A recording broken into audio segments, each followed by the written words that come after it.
5.4 Listenable Messages and Effective Feedback. Learning objectives. List strategies for creating listenable messages. Evaluate messages produced by others using competent feedback. Discuss strategies for self evaluation of communication. We should not forget that sending messages is an important part of the listening process. Although we often think of listening as the act of receiving messages, that passive view of listening overlooks the importance of message construction and feedback. In the following section, we will learn how speakers can facilitate learning and listening by creating listenable messages and how listeners help continue the listening process through feedback for others and themselves. Heading: Creating listenable messages. Some of the listening messages we all face would be diminished if speakers created listenable messages.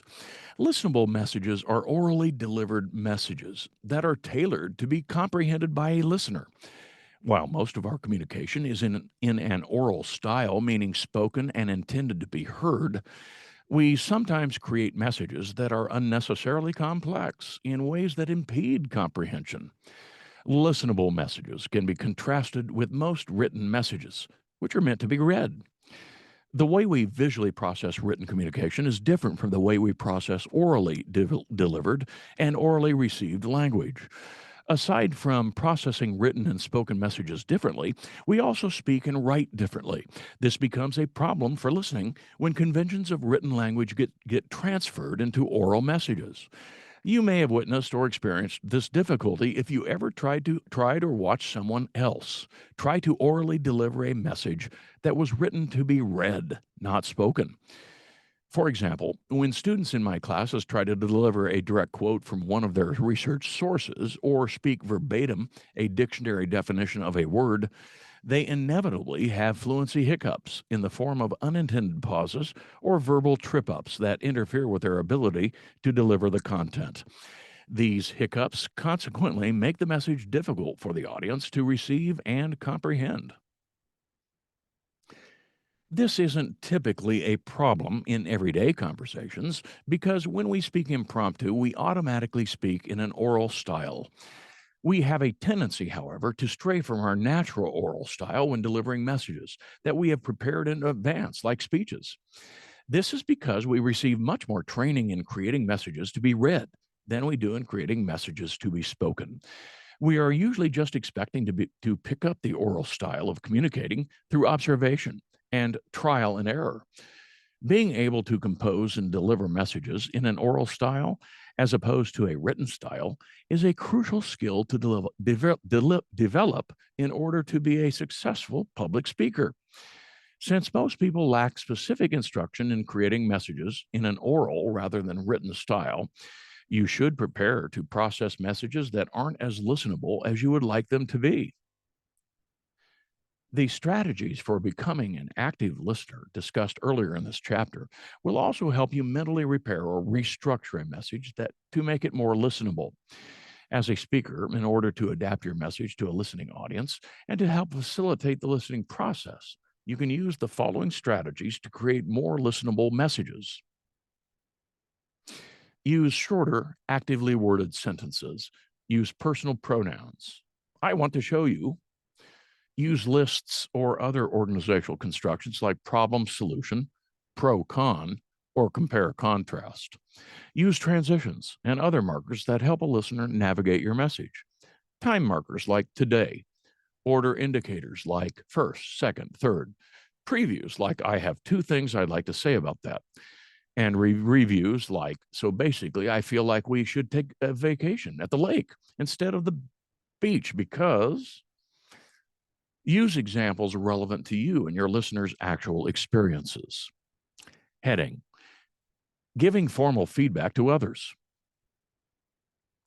The ability to give effective feedback benefits oneself and others. Whether in professional or personal contexts, positive verbal and nonverbal feedback can boost others' confidence, and negative feedback, when delivered constructively, can provide important perception checking and lead to improvements. Of course, negative feedback that is not delivered competently can lead to communication difficulties that can affect a person's self esteem and self efficacy. Although we rarely give formal feedback to others in interpersonal contexts, it is important to know how to give this type of feedback, as performance evaluations are common in a variety of professional, academic, and civic contexts. It is likely that you will be asked at some point to give feedback to another person in an academic, professional, or civic context.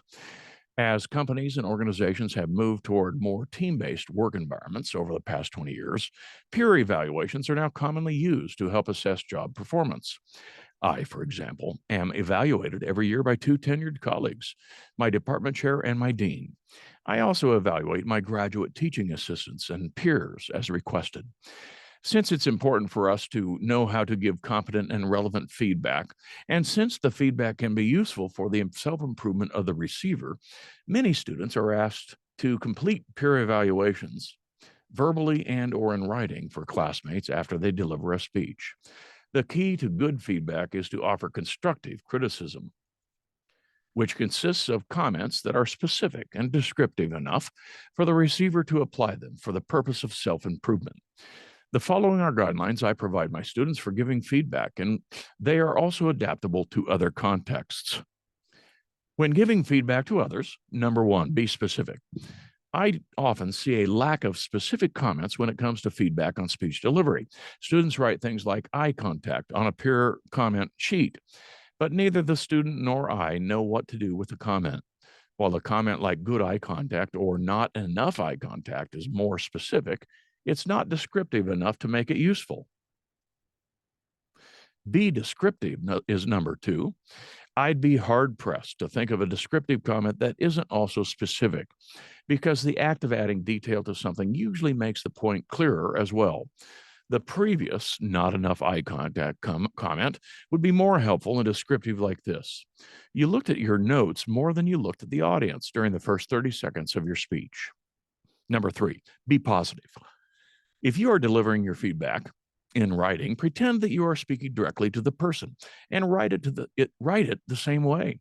Comments like stop fidgeting or get more sources wouldn't likely come out during verbal feedback because we know they sound too harsh. The same tone, however, can be communicated through written feedback. Instead, make comments that are framed in such a way as to avoid defensiveness or hurt feelings. Number four, be constructive. Although we want to be positive in our feedback, comments like good job aren't constructive because a communicator can't usually take that comment and do something with it. A comment like you were able to explain our company's new marketing strategy in a way that even I, as an engineer, could make sense of. The part about our new crisis communication plan wasn't as clear. Perhaps you could break it down the same way you did the marketing strategy to make it clearer for people like me who are outside the public relations department. This statement is positively framed, specific, and constructive because the speaker can continue to build on the positively reviewed skill by applying it to another part of the speech that was identified as a place for improvement. Number five, be realistic. Comments like, don't be nervous, aren't constructive or realistic. Instead, you could say, I know the first speech is tough, but I remember that we're all in the same situation and we're all here to learn. I tried the breathing exercises discussed in the book and they helped me calm my nerves. Maybe they'll work for you too. I've also had students make comments like, your accent made it difficult for me to understand you, which could be true, but may signal a need for more listening effort, since we are all technically have accents. And changing them, if possible at all, would take considerable time and effort. Number six, be relevant. Feedback should be relevant to the assignment, task, or context. I've had students give feedback like rad nail polish and nice smile, which, although meant as compliments, are not relevant in formal feedback unless you're a fashion consultant or a dentist. An effective way in giving formal feedback to yourself is to improve our communication competence, to give ourselves feedback on specific communication skills. Self-evaluation can be difficult because people may think their performance was effective and therefore doesn't need critique, or they may become their own worst critic, which can negatively affect self-efficacy. The key to effective self evaluation is to identify strengths and weaknesses, to evaluate yourself within the context of the task, and to set concrete goals for future performance. What follows are guidelines that I give my students for self evaluation of their speeches. When giving feedback to yourself, number one, identify strengths and weaknesses. We have a tendency to be our own worst critics. So steer away from nitpicking or over focusing on one aspect of your communication that really annoys you and sticks out to you. It is likely that the focus of your criticism wasn't nearly as noticeable or even noticed at all by others. For example, I once had a student write a self critique of which about 90% focused on how his face looked red. Although that was really salient for him when he watched his video, I don't think it was a big deal for the audience members. Number two, evaluate yourself within the context of the task or assignment guidelines. If you are asked to speak about your personal life in a creative way, don't spend the majority of your self evaluation critiquing your use of gestures. People have a tendency to overanalyze aspects of their delivery, which usually only accounts for a portion of the overall effectiveness of a message, and underanalyze their presentation of key ideas and content. If the expectation was to present complex technical information in a concrete way, you could focus on your use of examples and attempts to make the concepts relevant to the listeners. Number three, set goals for next time. Goal setting. It's important because most of us need a concrete benchmark against which to evaluate our progress. Once goals are achieved, they can be checked off and added to our ongoing skill set, which can enhance confidence and lead to the achievement of more advanced goals. Number four, revisit goals and assess progress at regular intervals.